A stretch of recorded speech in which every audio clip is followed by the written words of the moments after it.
ईश्वर का प्रेम, दया और अनुग्रह आप सबों को प्राप्त हो और ईश्वर का वचन आपके जीवन में परिवर्तन लाए। आज 20 जुलाई 2025 साधारण समय का 16वां रविवार है। आज के पाठों का सारांश। पहला पाठ अब्राहम 3 अजनबियों का आतिथ्य करता है और उसे एक पुत्र की प्रतिज्ञा दी जाती है।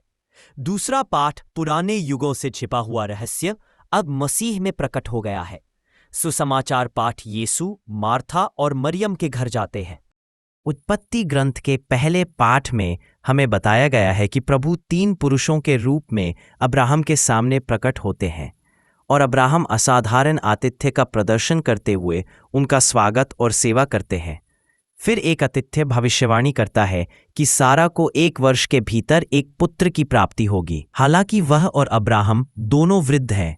दूसरा पाठ संत पौलुस द्वारा कुलुसियों को लिखे गए पत्र से लिया गया है, जो हमें कलीसिया के लिए कष्ट सहने में पौलुस के आनंद, परमेश्वर के रहस्य को प्रकट करने में उसकी भूमिका और अन्य जातियों सहित सभी विश्वासियों के लिए मसीह की अंतर्निहित उपस्थिति में पाई जाने वाली महिमा की आशा के बारे में बताता है। पौलुस अपने कष्टों को कलीसिया के लिए मसीह के कष्टों में सहभागी होने और परमेश्वर के वचन का पूर्णतः प्रचार करने के एक साधन के रूप में देखता है। संत लूकस से लिया गया सुसमाचार पाठ यीशु के मार्था और मरियम के घर आने की कहानी कहता है। मार्था तैयारी और सेवा में व्यस्त है, जबकि मरियम यीशु के चरणों में बैठकर उनकी बातें सुन रही है।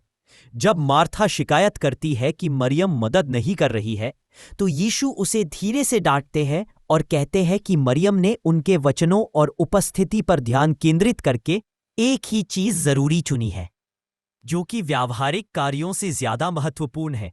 आइए हम मरियम की तरह परमेश्वर के वचनों को सुने और मसीह के अथाह धन अर्थात अनंत जीवन के वचनों को सीखें। यीशु उन लोगों को अनंत जीवन का वादा करता है जो उसकी सुनते और उसकी आज्ञा मानते हैं। प्रार्थना।